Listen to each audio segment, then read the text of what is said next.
Frédéric Mistral, Le bon pèlerin, légende provençale. Maître Archambault avait près de 100 ans. Il avait été jadis un rude homme de guerre, mais à présent, tout éclopé et perclus par la vieillesse, il tenait le lit toujours et ne pouvait plus bouger. Le vieux maître Archambault avait 3 fils. Un matin, il appela l'aîné et lui dit: Viens ici, Archambalet.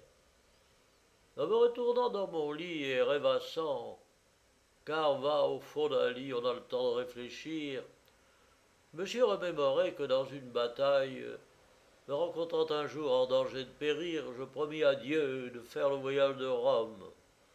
Aïe, oh, je suis vieux comme terre et ne puis plus aller en guerre.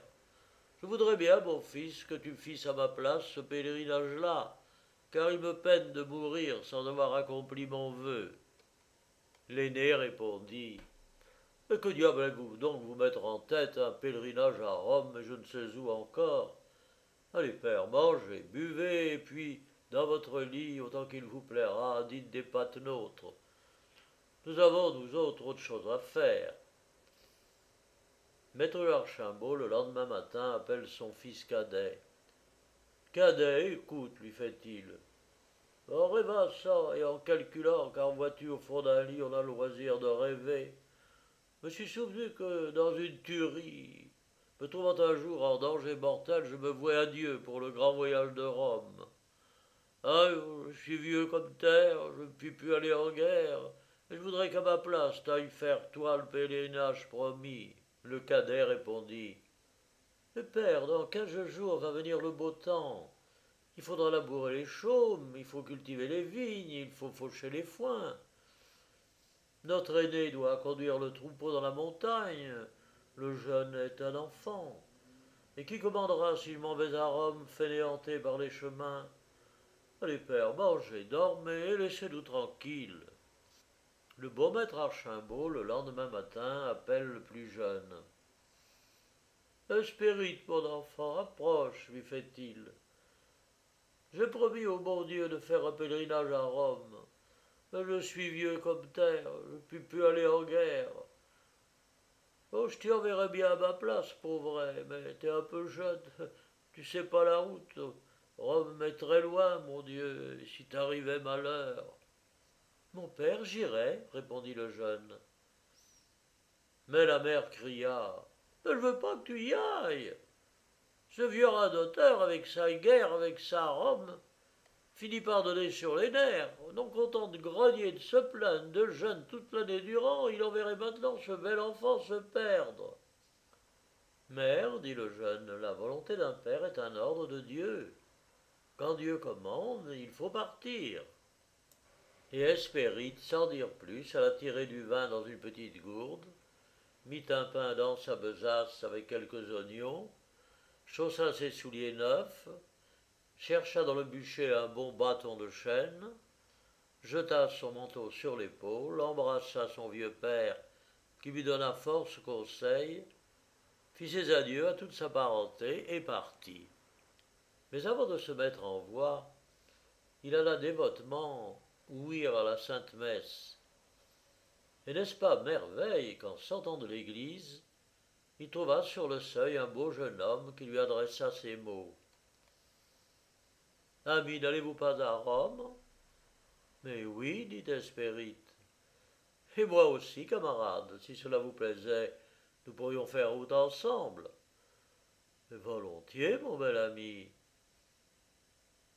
Or, cet aimable Jouvenceau était un ange envoyé par Dieu. Hespérite avec l'ange prirent donc la voie romaine.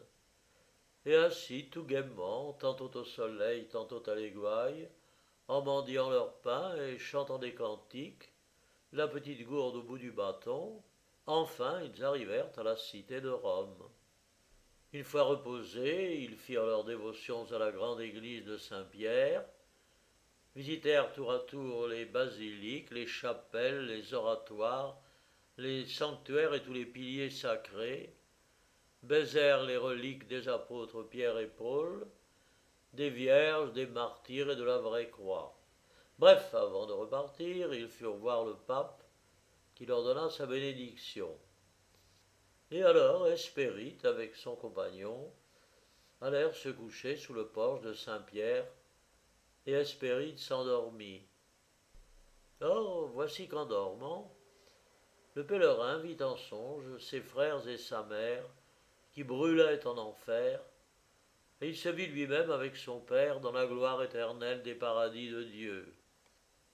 Hélas pour l'or, s'écria-t-il, oh, je voudrais bien, mon Dieu, retirer du feu ma mère, ma pauvre mère et mes frères.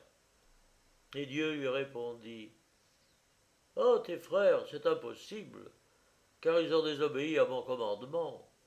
Mais ta mère, peut-être, si tu peux avant sa mort, lui faire 3 charités. Et Hespérite se réveilla. L'ange avait disparu. Il eut beau attendre, le chercher, le demander, il ne le retrouva plus, et il dut tout seul s'en retourner à Rome. Il se dirigea donc vers le rivage de la mer, ramassa des coquillages, en garnit son habit ainsi que son chapeau, et de là, lentement, par voie et par chemin, par vallées et par montagnes, il regagna le pays en mendiant et en priant. C'est ainsi qu'il arriva dans son endroit et à sa maison. Il en manquait depuis 2 ans. Amaigri et chétif, hâlé, poudreux, raillon, les pieds nus, avec sa petite gourde au bout de son bourdon, son chapelet et ses coquilles, il était méconnaissable. Personne ne le reconnut et il s'en vint tout droit au logis paternel et dit doucement à la porte, ô pauvre pèlerin, au nom de Dieu, faites l'aumône. Oh, sa mère cria, vous êtes ennuyeux. Tous les jours il en passe de ces garnements, de ces vagabonds, de ces truandailles. Hélas, épouse, fit au fond de son lit le bon vieillard Chimbaud, donne-lui quelque chose. Qui sait si notre fils n'est pas à cette même heure dans le même besoin. Et, ma foi, en grommelant, la femme coupa un crouton et l'alla porter aux pauvres. Le lendemain, le pèlerin retourne encore à la porte de la maison paternelle en disant, au nom de Dieu, maîtresse, faites un peu d'aumône au pauvre pèlerin. Mais vous êtes encore là, cria la vieille. Mais vous savez bien qu'hier on vous donna. Mais ces gloutons mangeraient tout le bien du chapitre. Hélas, épouse, dit Archambault, le bon vieillard, hier as-tu pas mangé? Et aujourd'hui, toi-même, ne manges-tu pas encore? Qui sait si notre fils ne se trouve pas aussi dans la même misère? Et voilà que l'épouse, attendrie de nouveau, va couper un autre crouton et le porte encore aux pauvres. Le lendemain, enfin, Hespérite revient à la porte de ses gens et dit, au nom de Dieu, ne pourriez-vous pas, maîtresse, donner l'hospitalité aux pauvres pèlerins? Nenni, cria la dure vieille, allez-vous en coucher où l'on loge les gueux. Hélas, épouse, dit le bon vieillard Chimbaud, donne-lui l'hospitalité.